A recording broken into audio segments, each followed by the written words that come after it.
ऐसा प्रेम इस अनंत ब्रह्मांड में किसी ने किसी से नहीं किया हो। राधा रानी धरती पर जब अवतरित हुई, राधा रानी गर्भ से पैदा नहीं हुई थी, अवतरित हुई थी। भगवान अवतरित होते हैं, गर्भ से पैदा नहीं होते जी। तो माँ कीर्ति और वृषभानु जी जो उनके पिता हैं, ये बड़े दुखी रहते थे कि कोई संतान नहीं। तो यमुना महारानी से माँ कीर्ति मांगती थी कि एक संतान चाहिए, और उस समय के बहुत अमीर व्यक्ति थे वृषभानु जी। बताया जाता है 11 लाख गायें थी उस समय। जिसके पास जितनी ज्यादा गायें होती थी वो उतना ज्यादा अमीर होता था। नंद बाबा के पास 9 लाख गायें थी, ऐसा बताया जाता है। तो वृषभानु जी बहुत अमीर थे, राजा थे उस समय वहां के, संतान नहीं थी, दुखी थे। तो एक दिन माँ कीर्ति सुबह स्नान करने गई तो देखा कि यमुना महारानी जिस तरफ बह रही है उसके विपरीत में एक कमल का बड़ा फूल बहता हुआ आ रहा है। तो बड़ी अचंभित बात थी कि विपरीत दिशा में बहता हुआ कमल का फूल कैसे आ रहा है सुबह सुबह। और वो बहता बहता माँ कीर्ति तक पहुंचा। फूल के अंदर प्रकाश था।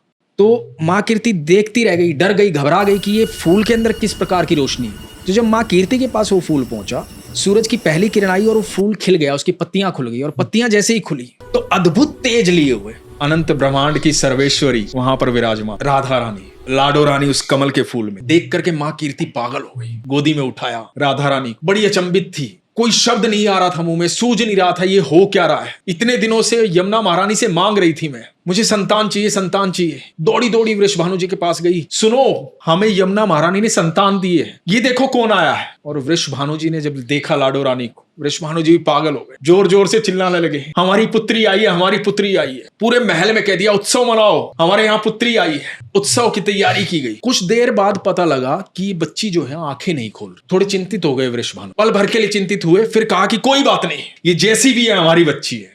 वैद्य को बुलाया गया, वैद्य से पूछा गया। वैद्य ने कहा कि आंखें खुली नहीं रही है, ऐसी ही रहेगी। वृषभानु जी ने कहा कि कोई बात, मेरी संतान है, जैसी है वैसी है, मेरी प्रिय है ये। और समय बीतने लगा। कहा जाता है करीबन 11.5 महीने के बाद यहाँ जेल में कंस के यहाँ, देवकी और वसुदेव के यहाँ अनंत ब्रह्मांड का मालिक धरती पर आता कृष्ण को लेकर के वसुदेव नंद बाबा के घर आते, नंद बाबा को सो। इधर जब नंद बाबा के यहाँ कृष्ण आ जाते हैं तो नंद बाबा उत्सव मनाते। बड़े उत्सव की तैयारी होती है कि मेरे यहाँ पुत्र ने जन्म लिया। तो उस उत्सव में न्योता भेजा जाता है वृषभानु जी को, अपनी लाडो रानी के साथ उस उत्सव में आते हैं। इधर वृषभानु जी, माँ कीर्ति और हाथ में छोटी सी बच्ची, और उधर पालने में झूलते हैं हमारे ठाकुर जी। तो माँ कीर्ति की गोदी में छटपटाती है लाडो, नीचे उतरती है, पहली बार धरती पर पैर रखती है और अपने घुटनों के बल चलती चलती पालने तक जाती है। और जब पालने तक पहुंचती है, वहां आंखें मूंदे ठाकुर जो लेटे हुए हैं, जब पालने पर लाडो रानी पहुंचती है तो ठाकुर जी की आंखें खुलती। जब ठाकुर जी की आंखें खुलती हैं तो इधर लाडो रानी की आंखें खुलती हैं। मनी मन बात होती है कि इतने महीनों से इंतजार कर रही थी तुम्हारा। तो ठाकुर जी मनी मन कहते हैं मैं भी तो तड़प रहा था वहां वैकुंठ में यहाँ आने के लिए। तो इतना अद्भुत प्रेम कि उसके लिए इतना इंतजार।